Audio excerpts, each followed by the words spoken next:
Hi, welcome to my YouTube channel. මගේ channel එකට අලුතෙන් එකතු වෙන යාළුවෝ හැමෝම ආදරෙන් එකතු කරගන්නවා. ඉතින් මම අද රසමරස බටර් කේක් එකක් හදන විදිය තමයි කියලා දෙන්න යන්නේ.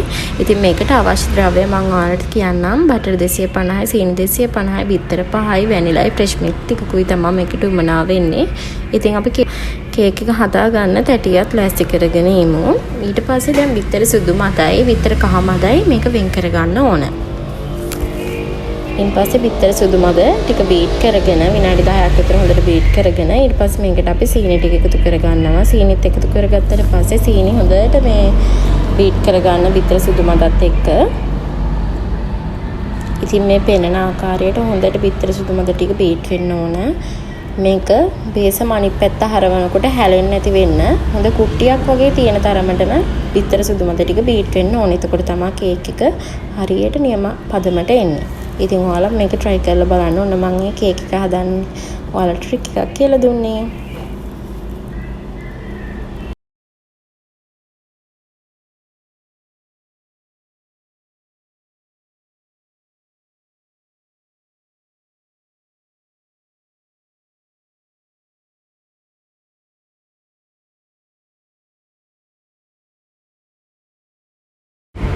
දැන් අපි බටර් 250 බෝල් එකට එකතු කරගෙන මේක හොඳට බීට් කරගමු.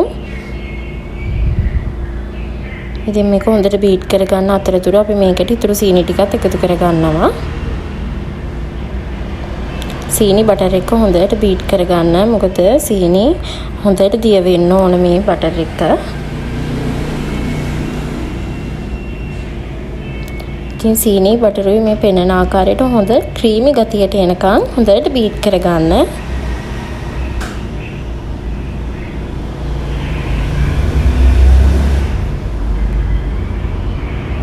දැන් අපි මේකට අර කහ මද ටික එකතු කරගන්නවා. එකින් එක එකතු කරගෙන හොඳින් බීට් කරගන්න. දැන් කහ මද එකතු කරගෙන බීට් කරගත්තාම ඔයාලට පේනව නේද මේක පාටයි. මෙන්න මේ ආකාරයට තමයි බීට් කරගත්ත බටර් ටික තියෙන්නේ. ඉතින් පේනව නේද ක්‍රීමි ගතියට තියෙනවා.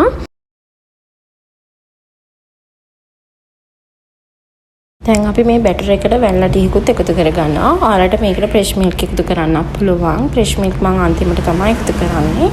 ඉතින් අපි ඉස්සෙල්ලාම මතක නේද සුදු මද ටික වෙනම බීට් කරලා තියාගත්තා. ඉතින් මේ බීට් කරලා තියාගත්ත එකට මේ දැන් හදාගත්ත බටර් ටික අපි එකතු කරගන්නවා. මෙන්න මේ විදිහට ඔයාලා හදලා බලන්න. ඉතින් දැන් මම ඔන්න බටර් ටිකට එකතු කරගන්න සුදු මද එකට. ඊට පස්සේ මේක හොඳට මික්ස් කරගන්න.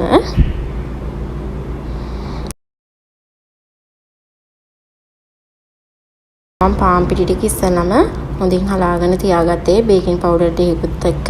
ඉතින් දෙපාරක් විතර හලලා මේක වහලා තියාගන්න. ඊට පස්සේ මේකට එකතු කරගෙන මේ විදිහට මික්ස් කරගන්න. මම ආපහු මේක බීට් කරනවා. මට ලේසි බීට් කරලා හදන විදිහට. ඉතින් ඔයාලා කැමති විදිහට මේක කරන්න පුළුවන්.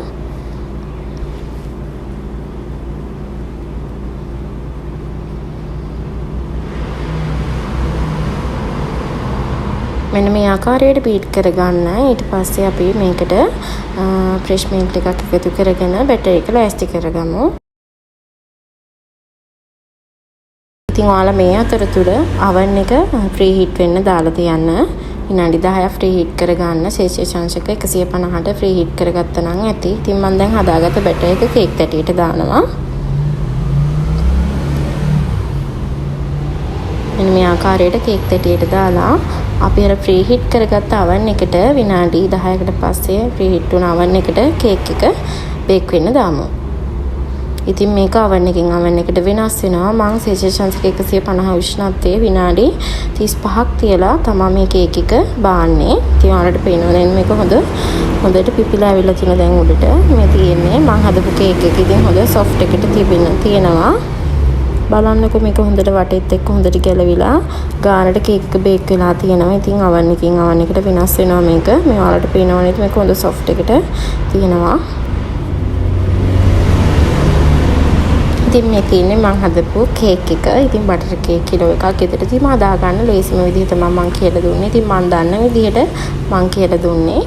ඉතින් හරිම රසයි. ඉතින් ගෙදර හදාගෙන කන්න පුළුවන්. ඔයාලත් හදලා try කරලා බලන්න. දැන් ළඟ මේන අවුරුද්දට අපිට කඩේ ගිහින් ගන්න ඕනේ නැහැ නේ. තමයි ගෙදරදිම හදාගන්න පුළුවන්. ඉතින් ඔයාලත් හදලා බලන්න. එහෙනම් ඉතින් අපි කේක් කෑල්ලක් රස කරලා බලමු. මගේ වීඩියෝ එක හොඳ නම් ලයික් කරන්න, කමෙන්ට් කරන්න, ෂෙයා කරන්න, මාව සබ්ස්ක්‍රයිබ් කරන්නත් අමතක කරන්න එපා. එහෙනම් මම අදට ගිහින් එන්නම්. බයි බයි.